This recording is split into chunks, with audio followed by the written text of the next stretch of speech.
Salvete omnes! I am Magistra Abelseth, and in this video I'm going to be talking to you about verbs in English. First of all, which words are verbs? The word verb comes from Latin verba, meaning word. These are actions that change or move nouns. That's called being a transitive verb, like carry or submerge. Verbs are also actions that happen without changing or moving anything. These are called intransitive verbs. Walk, call, name, read. This can also be an action that links two or more parts of a sentence. That's called a linking verb. Is or are. These are the qualities of verbs. A verb has a person who does the action. A verb has a number, how many persons are doing the action. A verb has a tense, when the action happens. A verb has a voice, how the action impacts the sentence. A verb has a mood, what kind of information is being presented. And then there's this thing called a participle, which is what happens when an action describes a noun in the sentence. Let's talk about person, number, and tense. Person and number. First person refers to the speaker, I and we. Second person refers to whoever the speaker is talking to, you or y'all. Third person refers to someone who stands outside of the conversation, she, he, singular they, and plural they. Singular means there's one person doing the action. I, you, they singular. Plural means there's more than one person doing the action. We, y'all, and they plural. Tense.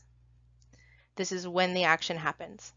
In English, we have three different types of each tense. Past ongoing, I was verbing. Past complete or past simple, I verbed, I have verbed. Past emphatic, I did verb, I had verbed. Present ongoing, I am verbing. Present complete or present simple, I verb. Present emphatic, I am verbing. The difference here between emphatic and ongoing is tone of voice. Future tense ongoing, I will be verbing. Future tense complete or simple, I will verb. And future tense emphatic, I will verb. And again, the difference between emphatic and complete is tone of voice. Now let's talk about voice, mood, and participle. Voice, as a grammatical term, refers to how the action impacts the rest of the sentence. In the active voice, which is what you're used to hearing in English most of the time, the nominative subject is responsible for the action. The action happens to an accusative direct object. For example, the boy, nominative subject, climbs, verb, the tree, accusative direct object. The boy climbs the tree. The boy is the nominative subject, climbs is the active voice verb, and the tree is the accusative direct object. In the passive voice, the action happens to the nominative subject. An ablative agent is responsible for the action. And here's our example. The tree is being climbed by the boy. The tree is the nominative subject. Is being climbed is the passive voice verb. By the boy is the ablative agent. The subject of the verb is not the same as the topic of the sentence, and it is not what the sentence is about. With active voice verbs, the subject is the word or phrase that comes before the verb and is responsible for making the action happen. With passive voice verbs, the subject is the word or phrase that comes before the verb and is what the action happens to. The nominative subject, the subject of the verb, in English, always comes before the verb. Mood.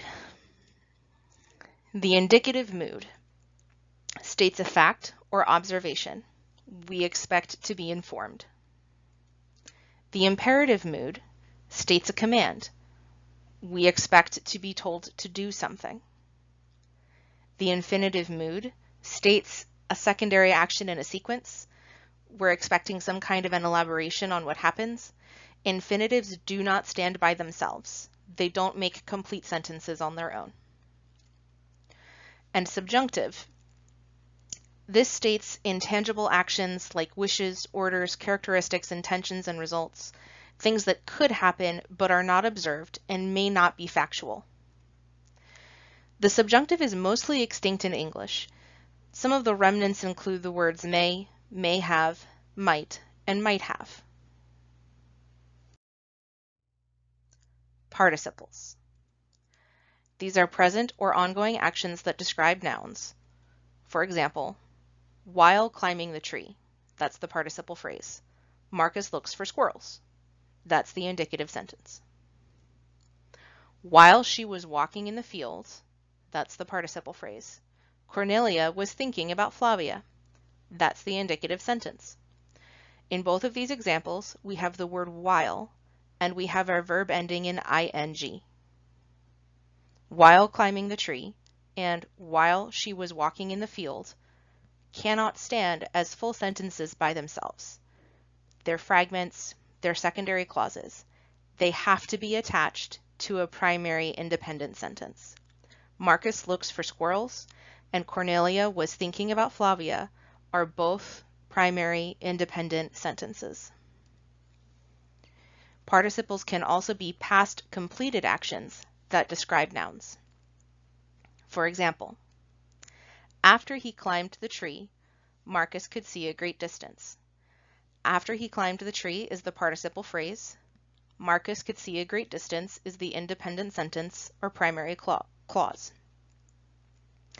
After she had walked in the field, Cornelia was sitting near the river. After she had walked in the field is the participial phrase. Cornelia was sitting near the river is the independent sentence. Again, after he climbed the tree and after she had walked in the field are both fragments. They cannot stand on their own as whole sentences. Marcus could see a great distance and Cornelia was sitting near the river are both complete thoughts. They're independent sentences. Participles can also be future actions that describe nouns. This one is weird in English. People don't usually talk like this, but they do it in Latin sometimes, so you have to know what this looks like. Here are the examples. About to go home, Marcus climbs down the tree. About to write a letter, Cornelia went home. About to go home and about to write a letter are both participial phrases. They cannot stand on their own as independent complete sentences. Marcus climbs down the tree and Cornelia went home are both independent clauses that can stand as their own independent complete sentences.